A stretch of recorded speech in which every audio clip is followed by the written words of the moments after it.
Good morning students.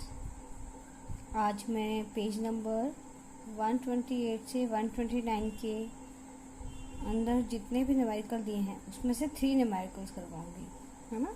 Total 9 shell हैं तो मैं उसमें से सिर्फ 3 अभी करवाती हूँ। Please like and subscribe my channel. First question is question number 5। A truck starts from rest and rolls down a hill with a constant acceleration. If it travels a distance of 400 meters in 20 seconds, find its acceleration, find the force acting on it. If its mass 7 metric ton, and hint is 1 metric ton is equal to 1000 kg. So here we start. First, मैंने पहले ही बोला है, सबसे पहले हमें अगर question समझ में नहीं आ रहा है तो हमें उसको 2 से 3 बार रीड करना है। इसमें क्या बोला, एक ट्रक है जो रेस्ट पे था और वो रोल डाउन हो रहा है किसी हिल पे। यहाँ पर एक ट्रक खड़ा था, वो रोल डाउन हो रहा है किसी हिली एरिया पे, है ना, स्लाइडिंग एरिया है। और जो उसका एक्सीलरेशन है वो क्या है, कांस्टेंट है। If it travels a distance of 400 metre in 20 seconds. तो इसमें यहाँ दिया हुआ डिस्टेंस कितना दिया है, 400 मीटर, और जो टाइम दिया है उसको ट्रेवल करने में वो 20 सेकेंड्स ले रहा है। अब वो बोल रहा है रेस्ट से स्टार्ट हो रहा है, मतलब इसकी initial velocity,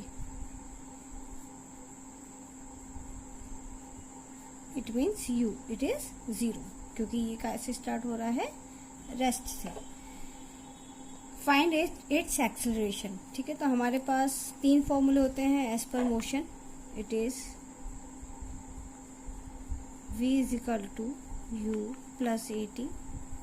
second is s is equal to at plus 1/2 at square, sorry ut। And third is v square is equal to u square plus 2as। अब हम ये देखेंगे कि इसमें ये हमें फॉर्मूले याद करना ही है। ये वाला ग्रेविटेशन में भी यूज़ होगा, आगे भी सभी चैप्टर्स में, हमें तीनों चैप्टर्स में यूज़ होना है, 8, 9 और 10 में। इसलिए हमें इनको अच्छे से याद कर लेना है। नहीं याद हो रहा है तो आप इसका एक छोटा सा चार्ट बना के अपने घर में जहाँ बैठे रहते हो दिन भर, वहाँ पे सामने लगा लीजिए कि आपको जब भी आप उठो देखो तो आपको वो दिखता रहे। ठीक है, अब हमें ये देखना क्या क्या गिवन है। हमें v यहाँ गिवन नहीं है, a तो हमें फाइंड आउट ही करना है, और v भी हमें नहीं दिया कि इसकी फाइनल वेलोसिटी कितनी है। अब हमारे पास जितना डेटा है उसके अकॉर्डिंग ये जो फॉर्मूला है वो सेकंड में फुलफिल कर रहा है, क्योंकि u की वैल्यू हमारे पास है, t की वैल्यू हमारे पास है, s की वैल्यू हमारे पास है, t की वैल्यू है, बट a की फाइंड करना है। तो ये है जिसमें हमारे पास एक अननोन है और बाकी सब नोन है। तो we are going to use the second equation of motion. It is s is equal to ut plus 1/2 at square. s की वैल्यू है 400 मीटर, u की वैल्यू है 0, टाइम हमारा है 20 सेकेंड, प्लस 1/2 a की वैल्यू फाइंड आउट करना है, t की वैल्यू है 20 सेकेंड्स का स्क्वायर। तो 400, a 0 है तो ये 0 पूरा हो जाएगा, तो it is 1/2 a into 20 into 20।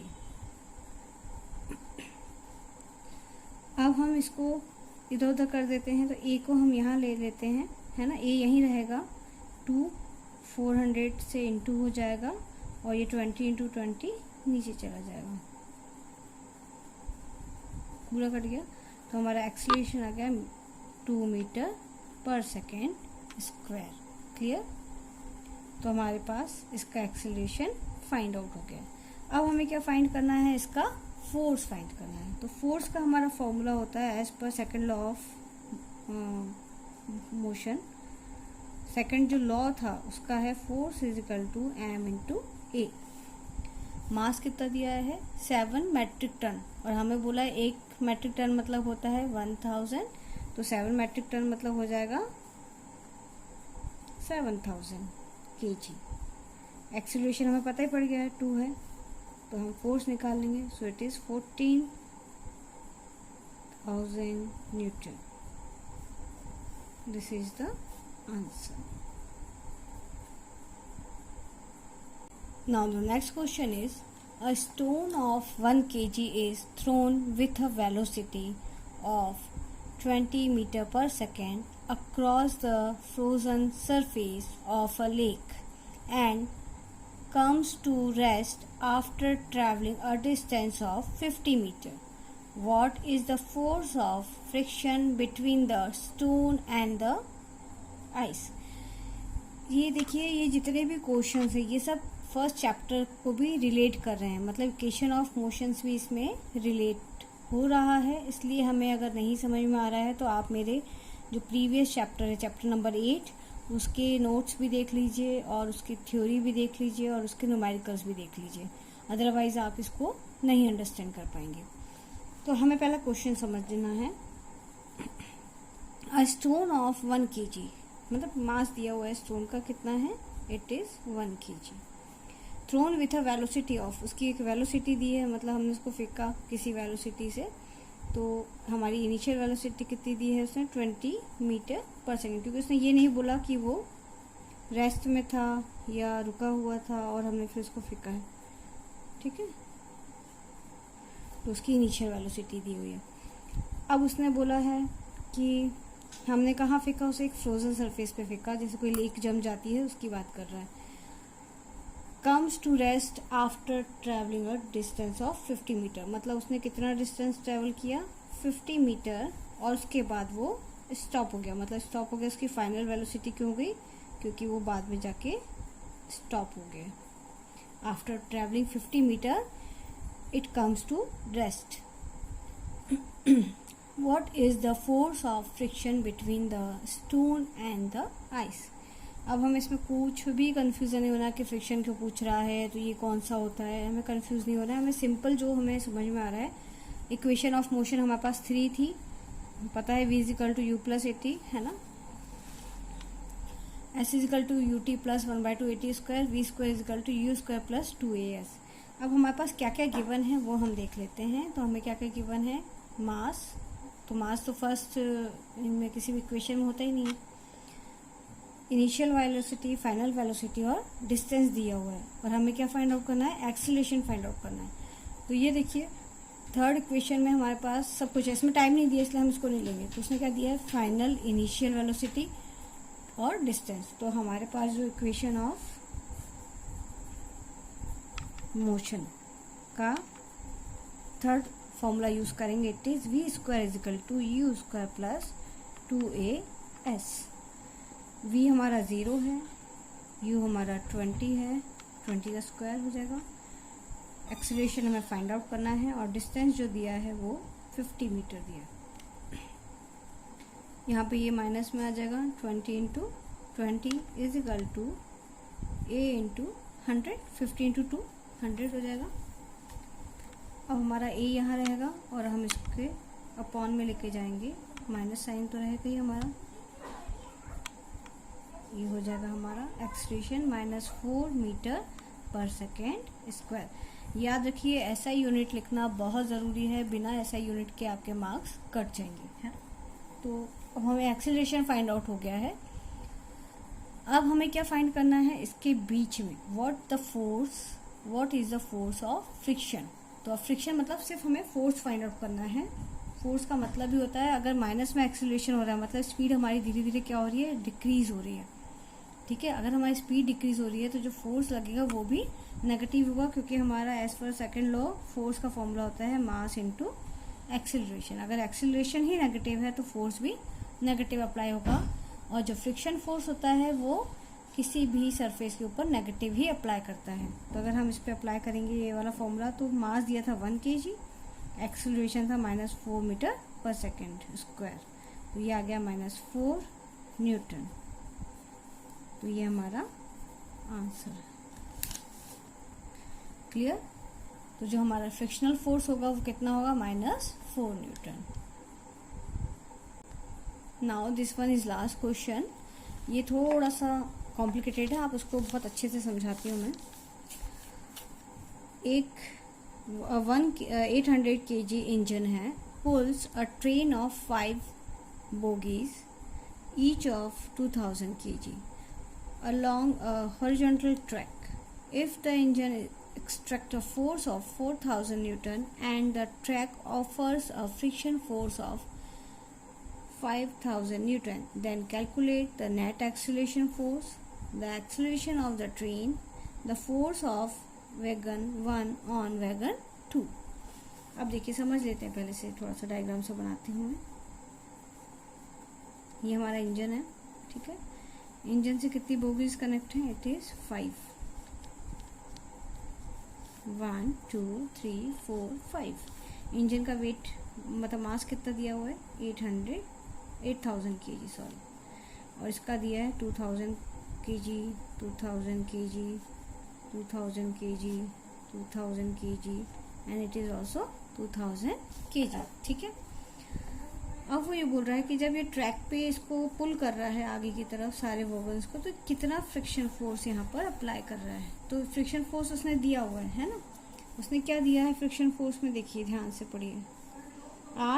8000 kg का इंजन है जो 5 अलग अलग 2000 की जितने भी उसकी बोगीज हैं उनको वो हॉरिजॉन्टल ट्रैक पे पुल कर रहा है।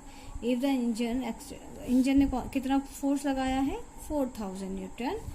और अगर ट्रक ने 5000 न्यूटन का, सॉरी 40,000 है ये, सॉरी 40,000 न्यूटन का फोर्स लगाया है। और अगर हमारा जो ट्रैक है जिस पे वो जाता है ना, वो ट्रैक उसके ऊपर एक नेगेटिव फोर्स अप्लाई कर रहा है, it is frictional force 5000 Newton. तो हमें क्या क्या कैलकुलेट करना है? The net acceleration. अब नेट एक्सीलरेशन से आप एक और चीज़ समझ लो। जैसे मेरे मान लीजिए हमारी सैलरी है 1 लाख, है ना। 1 लाख हमारी सैलरी है।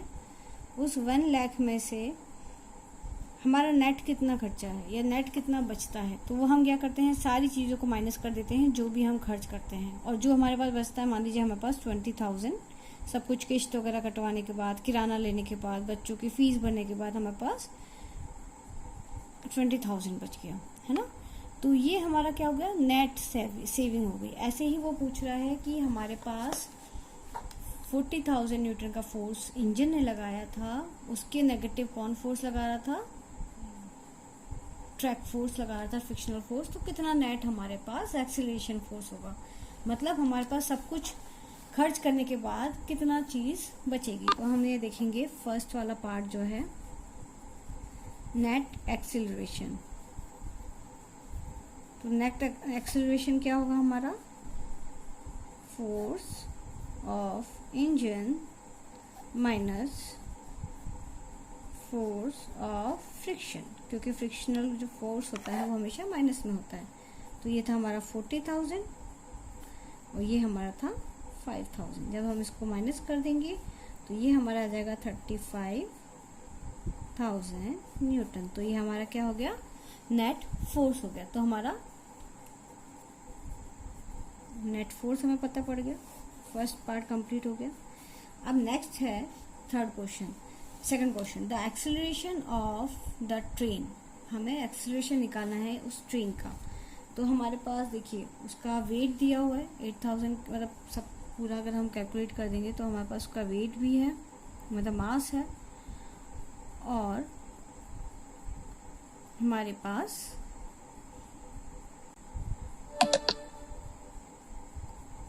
पास उसका मास, जो ट्रेन का टोटल मास है वो कितना है। देखिए फोर्स इज इक्वल टू होता है मास इनटू एक्सीलरेशन। एक्सीलरेशन हमें पता ही है कितना दिया हुआ है उसने। हाँ सॉरी, हमें एक्सीलरेशन फाइंड आउट करना है, ठीक है। फोर्स हमें दिया हुआ है 35 जो नेट हमारा आया। मास हमारा सारा ट्रेन का देखेंगे कितनी बोगी है? 5 बोगी है। और कितना वेट है? एक का 2000 है। तो टोटल कितना हो जाएगा? 5 इंटू 2000, 5 बोगियाँ है ना, इंटू 8। तो ये नंबर ऑफ बोगीज और ये टोटल मास उसका, एक का मास, इसको भी सबका मास सेम है। तो ये हो जाएगा हमारा 35,000 upon 5 into 2000 is equal to 8। तो 7/2, इट मीन्स कितना हो गया हमारे पास ये? इट इज 3.5 मीटर पर सेकेंड स्क्वायर। तो ये हमारा आ गया acceleration. The last point is the force of 1 ने 2 पर कितना फोर्स लगाया। जो 1 बोगी थी उसने 2 पर कितना फोर्स लगाया। तो 1 तो यहाँ सेपरेट है जो इंजन से कनेक्टेड है, ठीक है। और ये जो आखिरी की 4 बची है ना, इसके बाद कितनी है 4, तो ये एक इस पे नहीं लगाई क्योंकि ये सब आपस में कनेक्टेड है, इसलिए वो इन चारों पे फोर्स क्रिएट करेगा, है ना। तो वो हमारा होगा the force of the vegan 1 के कारण 2 पे जो लग रहा है 1 पे 2 के कारण, तो 4 बोगीज का mass into acceleration of train जो कि था 3.5। तो ये हमारा आ जाएगा 28,000 न्यूटन। Thank you.